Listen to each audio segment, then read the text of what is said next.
Number 4, Miami gets the job done, defeating the Florida Gators in a primetime matchup. And now heading into this bye week with Florida State ahead, Miami Hurricanes will get a chance to relook over the film and try and figure out things that they could have done better and things that they can consistently improve on. Let's focus on some things that they can consistently do better.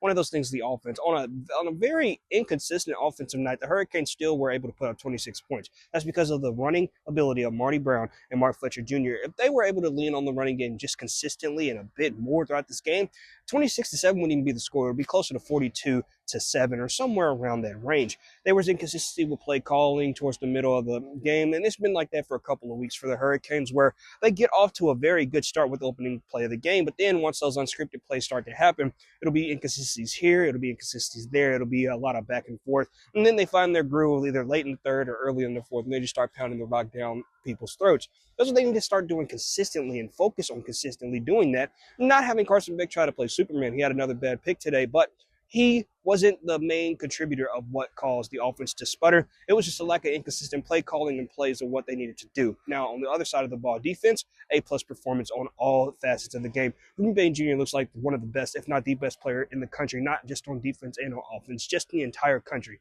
He needs to be moving up in those Heisman conversations as well. You can push down Carson Beck and just replace him with Ruben Bain Jr. It's very simple. It's easy to do. It's just not a quarterback award.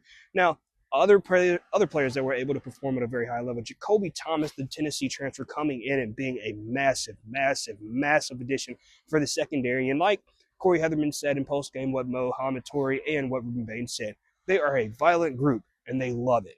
They are going to swarm the ball, and that's all that they've been able to do. Outside of one really inconsistent drive where they were confused, as they said postgame, the Hurricanes defense completely shut out the Gators, and the Gators have a very good offense, especially have a very good running game, especially when they took the ball out of DJ Lagway's hands. They were able to move the ball down the field consistently and effortlessly. But when you have to put the ball in DJ Lagway's hands, when he's starting to get nervous and panic, when you have two monsters like Ruben Bain Jr. and Akeem Mesidor coming at you, it's going to happen like that. The Hurricanes are playing violent football on the defense side of the ball, and they're starting to revel in it. They're starting to enjoy it. They're starting to play high-quality, fast-paced football on the defense side of the ball. As soon as the offense can play at least a B game, Miami Hurricanes are the best team in the country. In all honesty, they are.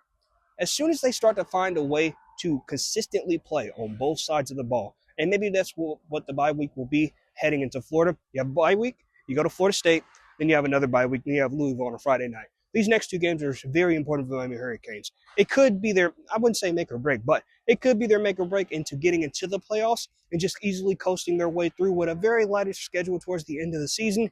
But you know, a lot of people will say Mario has those slip-ups coming. I don't think that's the case this year. I think it'll be a lot different. I think that this might be the Hurricane team of destiny, but they're only 4-0.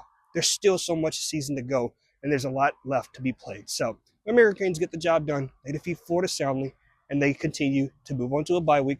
It's still a work week, but they get the job done.